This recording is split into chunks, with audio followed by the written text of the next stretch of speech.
Hello Magic fans, I'm Beef and welcome back to another standard gameplay video, and today we are taking another look at the Esper Bounce deck with a number of new cards from Avatar The Last Airbender, and one of the main ones is actually in common and it revolves around Momo Playful Pet. So we did play, there's two Momos in the Avatar set. This is the uncommon one, Momo Playful Pet, a 1 mana 1/1 with flying and vigilance. So pretty efficient and good stats. It says when Momo leaves the battlefield for any reason, we choose one, either create a food token, put a +1/+1 counter on target creature we control, or scry 2. And put that +1/+1 counter on target creature you control is very, very powerful, especially when you combo it or combine it with Nurturing Pixie, a 1 mana 1/1 with flying. When it enters, return up to 1 target non-fairy, non-land permanent we control to his hand. The permanent is returned this way, put a +1/+1 counter on this creature.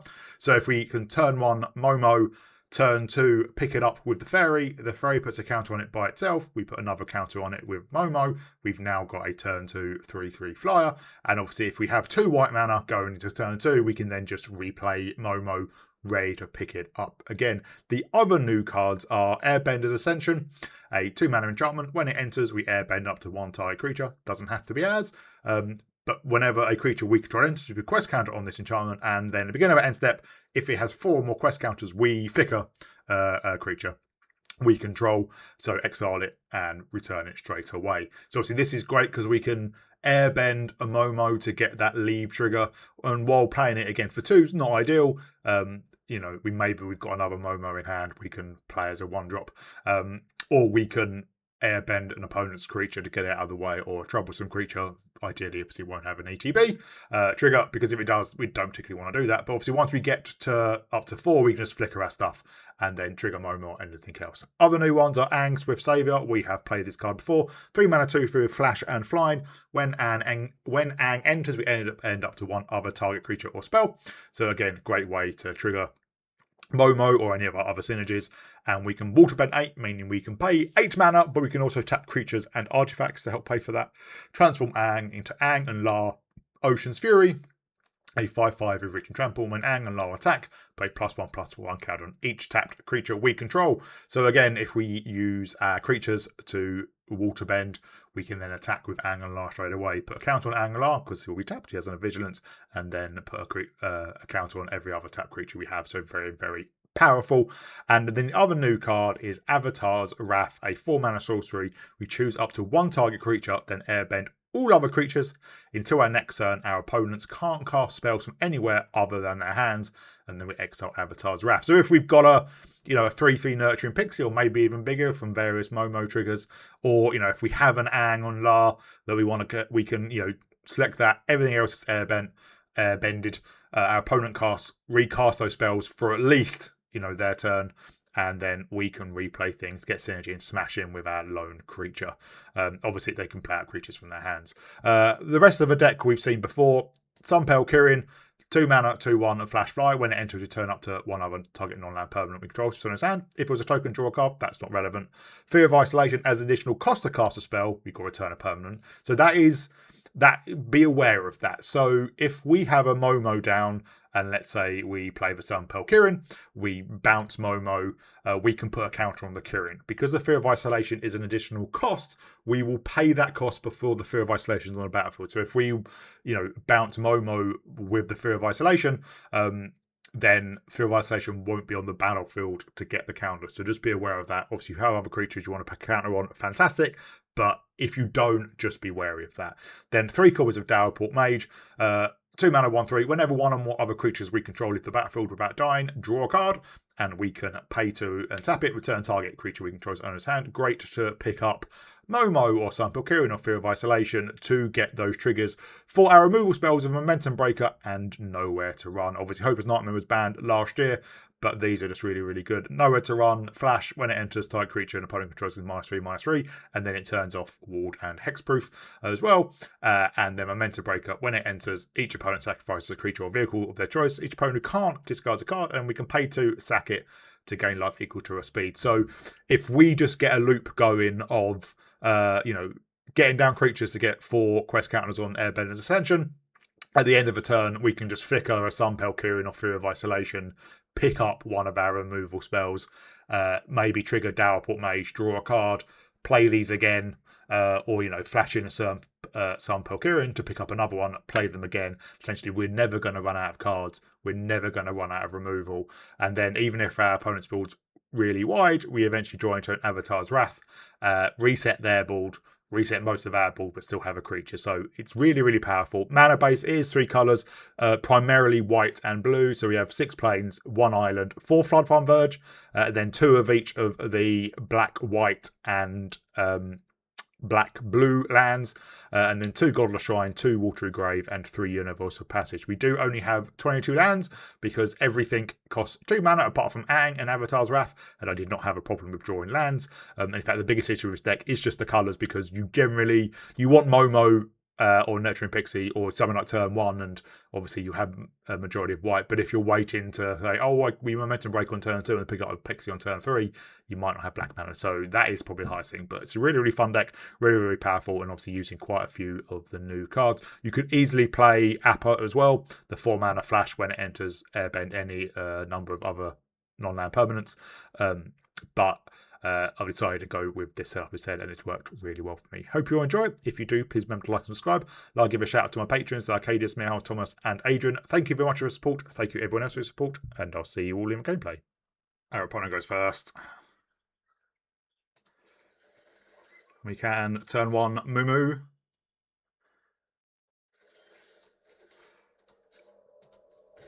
If it survives or not?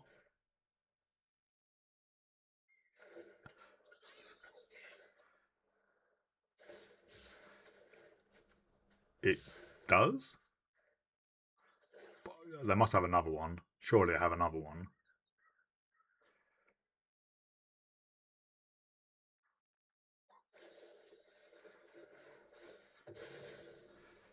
We'll squire 2. We need another land. That is another land.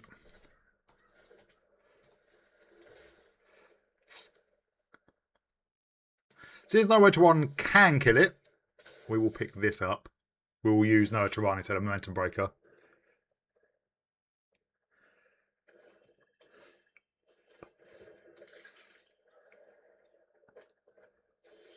Well, we will play out some Pearl Killing.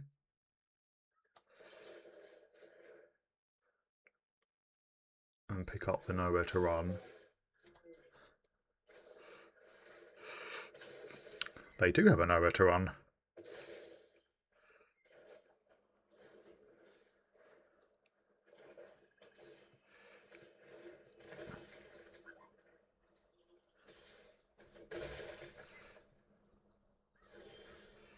Oh, there is a Momo.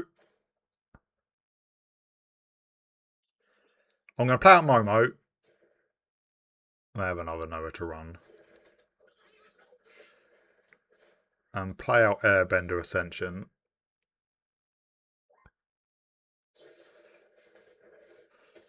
Yep.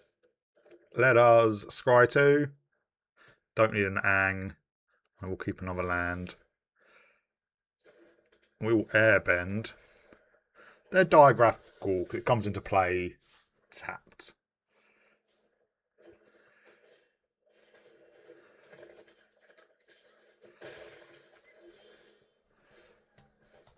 And I think we hold up Aang.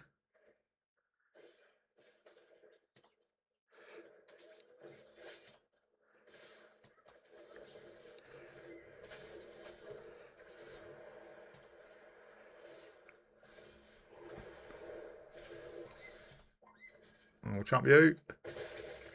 Well, not jump, kill you.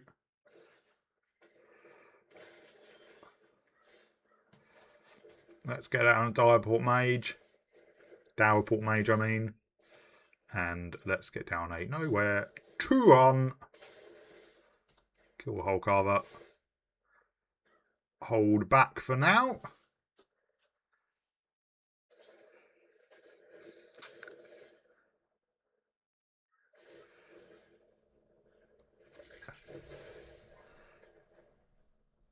That's annoying. Yeah, we can block that quite easily.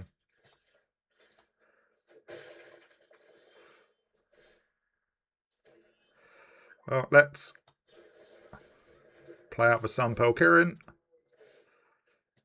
Pick up Nowhere to Run.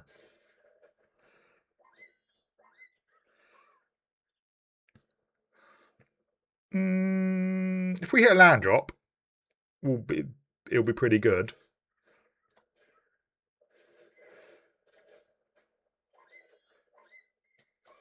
There is a land.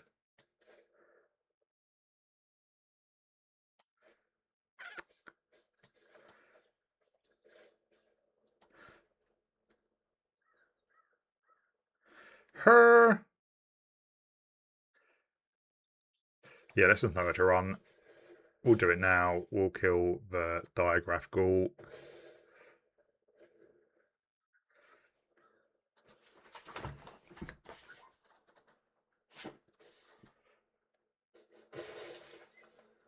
What did they draw? Ooh, nothing apparently.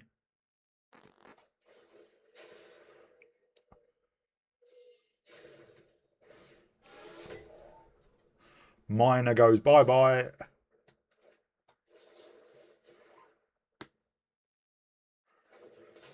We'll pick up the Nowhere to Run.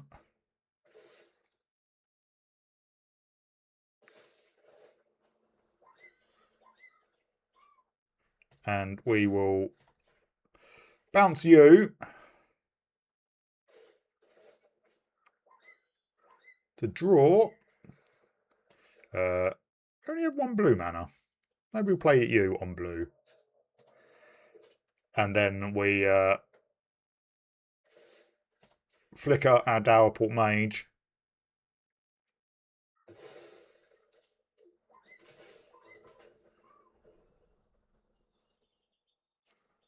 I wonder what that card is.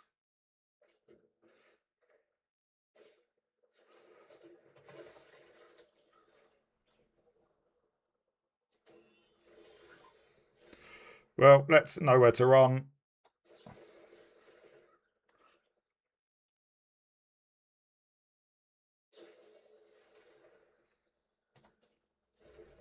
That's what it is.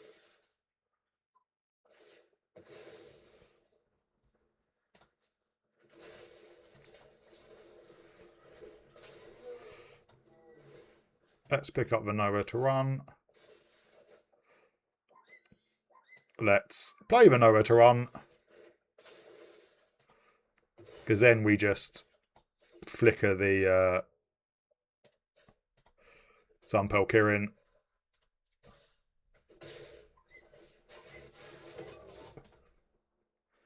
Which actually draws from the Dowerport Mage, obviously, again.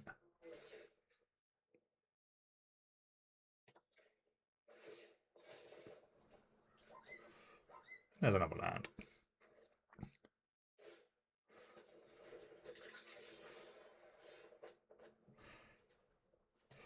Let's play a Fear of Isolation. Pick up Momentum Breaker. Swing in.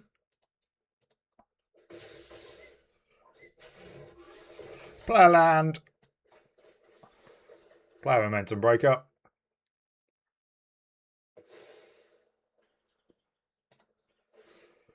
Flicker the Kirin. Pick up the Momentum Breaker. And there's Avatar's Wrath, which we don't necessarily need.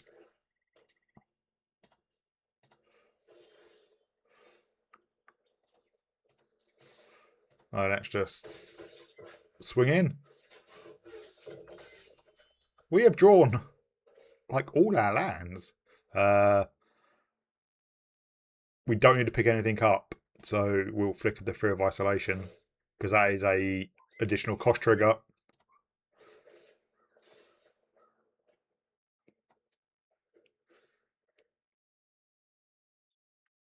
And obviously anything they play. Oh, Overlord.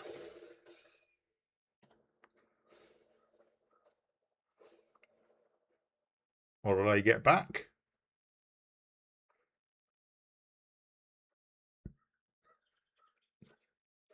A Forsaken Miner.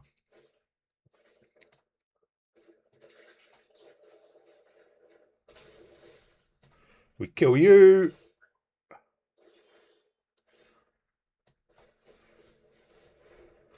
We kill you.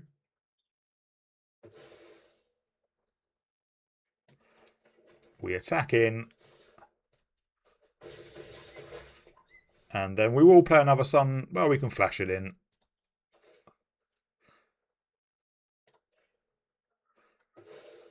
We will pick up the Momentum Breaker with this Sun Pearl Kirin.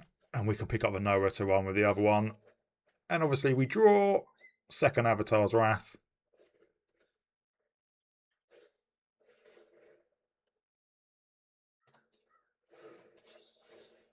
Right.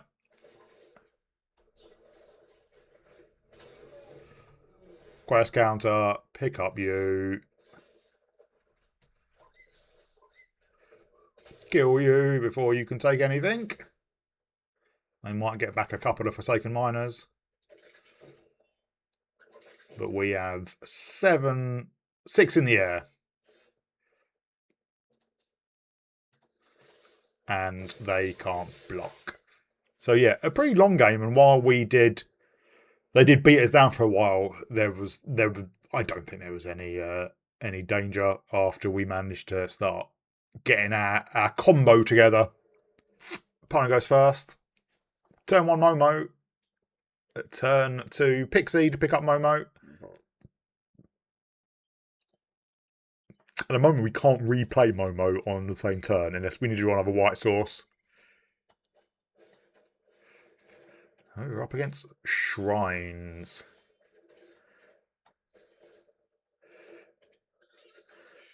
So Momentum Breakers aren't going to be that useful. Badger Mole Cub in Shrines. Well, we will pick up Momo. Put a counter on the Pixie. Replay Momo. We do have black mana.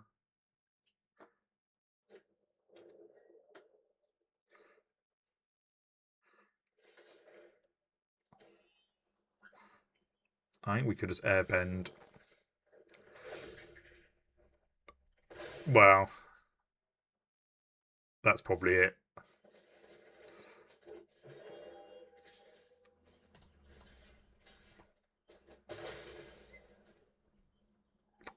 That was an odd attack, I will admit.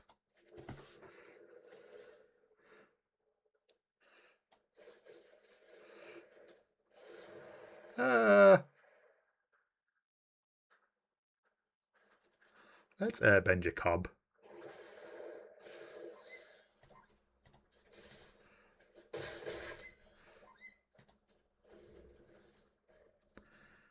Next sound we can double Momentum Breaker.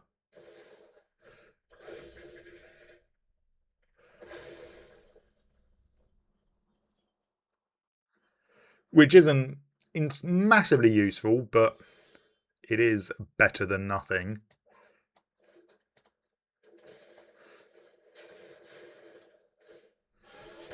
Because they just sacrifice lands. But they stop becoming creatures.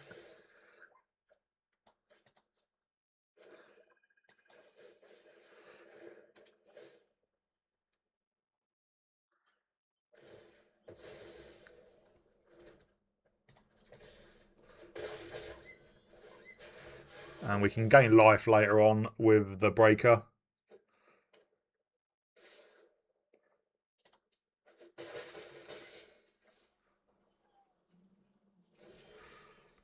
Wow.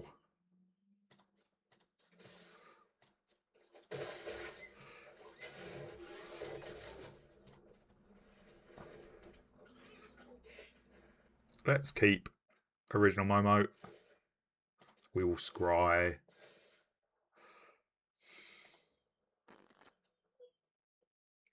Well, we're going to gain a lot of life.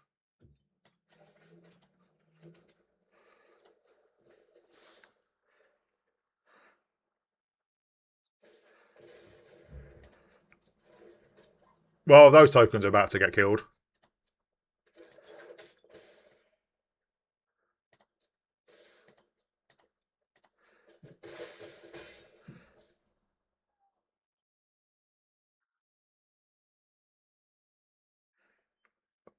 What do you have that you can do for 0 mana?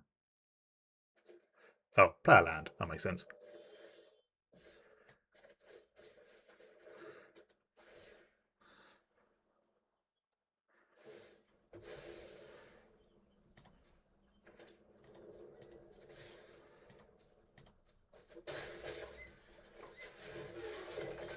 We don't need to shock you in.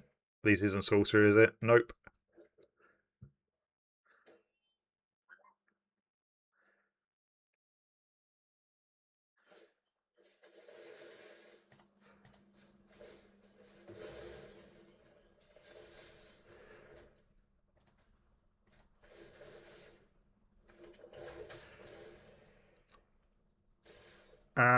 Two, 4, 6, 7.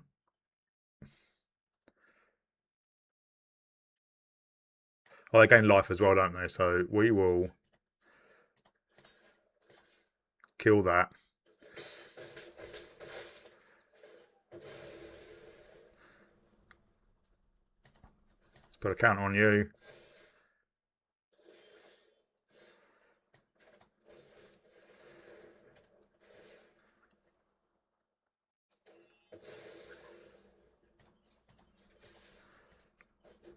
We can gain 4.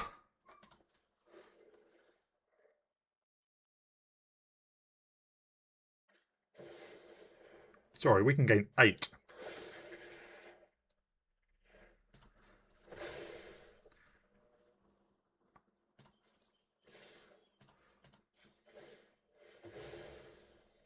Which obviously we do.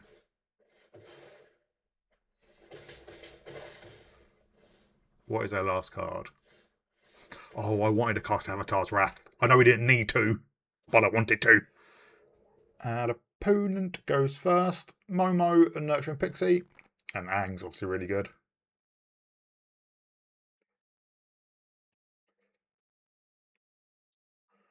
We can play out Momo, Nurturing Pixie to pick up Momo and put another counter. Have a 1 mana. A 1 mana 3/3 is pretty good.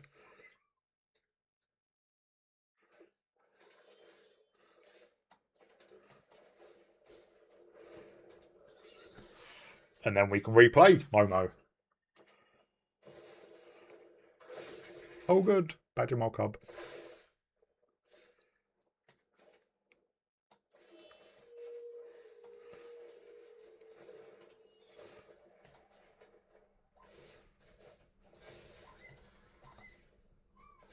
And we replay Momo.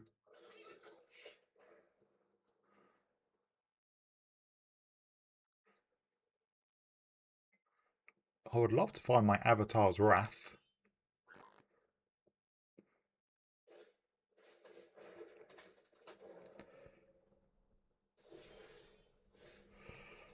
Well,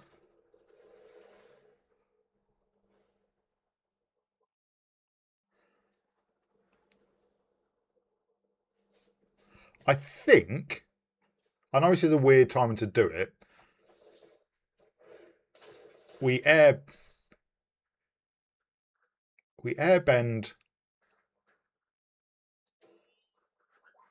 I'm going to say what happens when we airbend the Restless Cottage. Oh, of course, yeah. Yeah, that's stupid. Probably should have airbent the Badger Mole Cub, but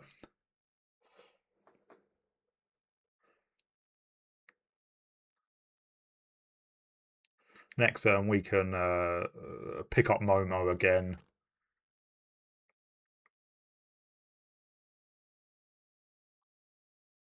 And our opponent scoops.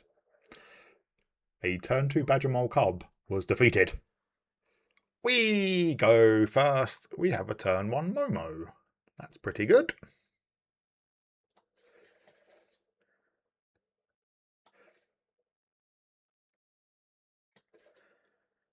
We could get down the Ascension. Turn 2.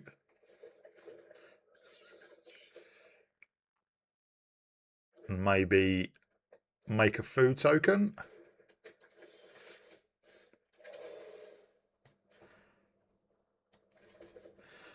Or we can get down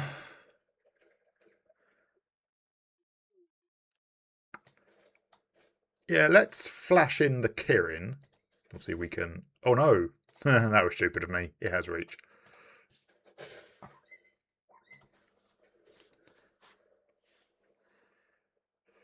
Airbenders Ascension can also airbend opposing creatures.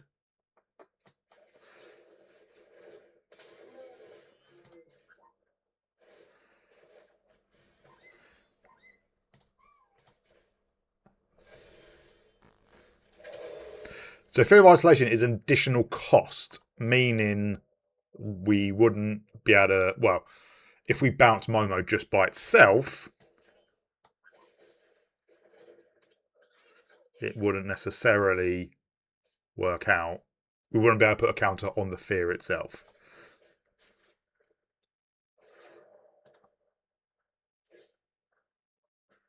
Well, let's scry.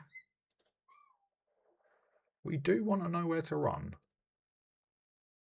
But we also need black mana. We will hold back, because reach and Death Touch is very annoying.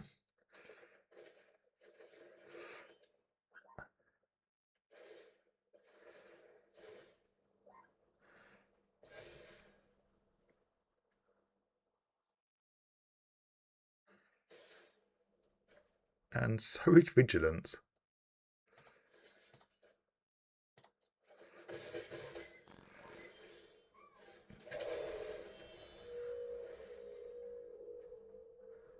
Well, let's flash in Aang.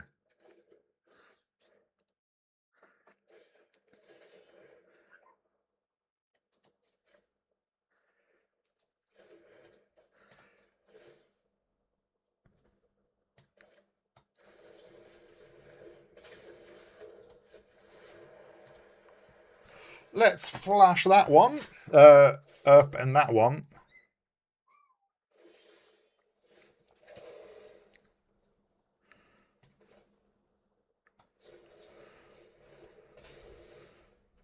Take out the Dragon Sniper. And we'll pick up Nowhere to Run. Hit him for 5.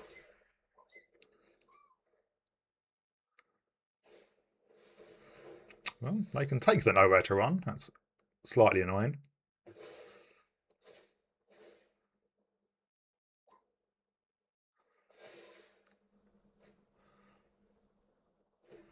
They hit another land drop.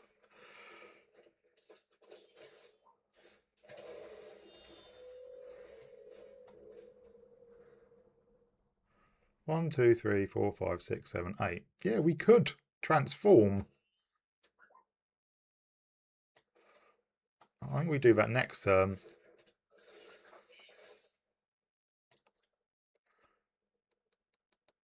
We'll hold back.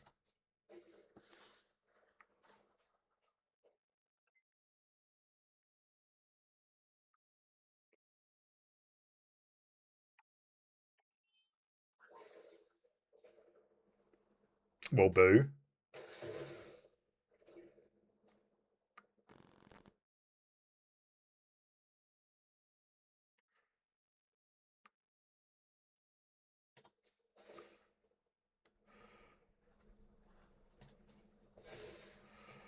Oh, reach and Death Touch.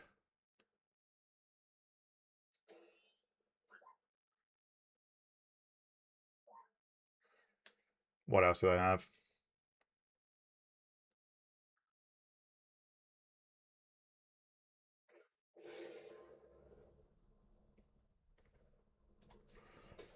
Why the Kirin?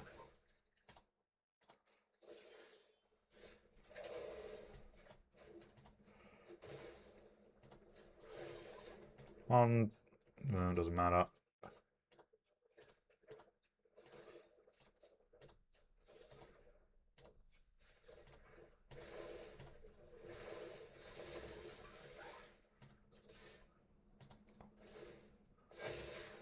Now, obviously, they're going to block with a Dragon Sniper. So, obviously, we do lose Aang and La, but we have another Aang in hand.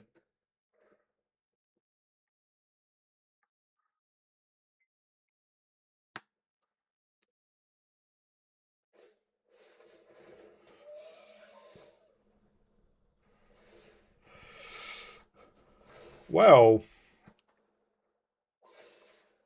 that's very annoying.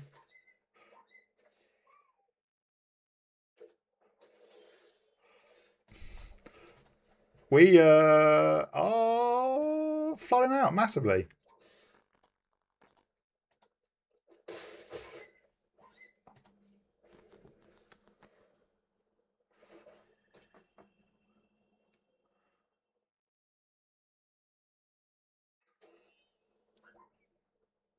It's a lot of lands.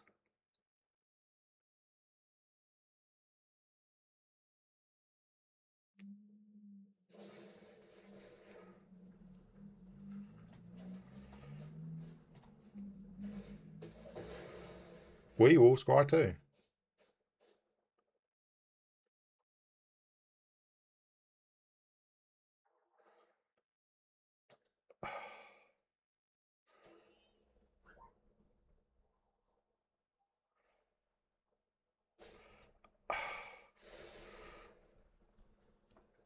I'm not sure that's the best keeper.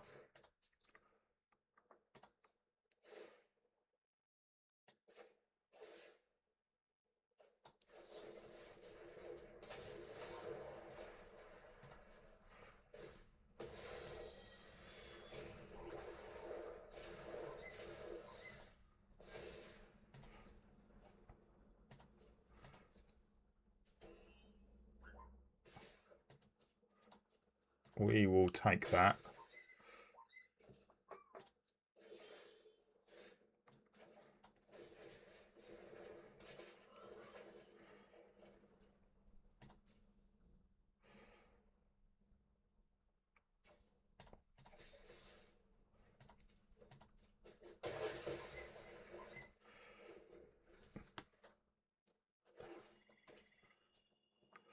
We're probably going to lose.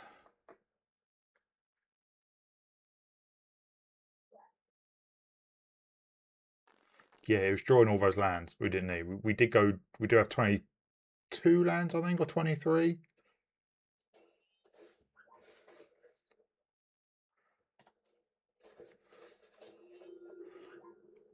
I'm not sure. That was the call.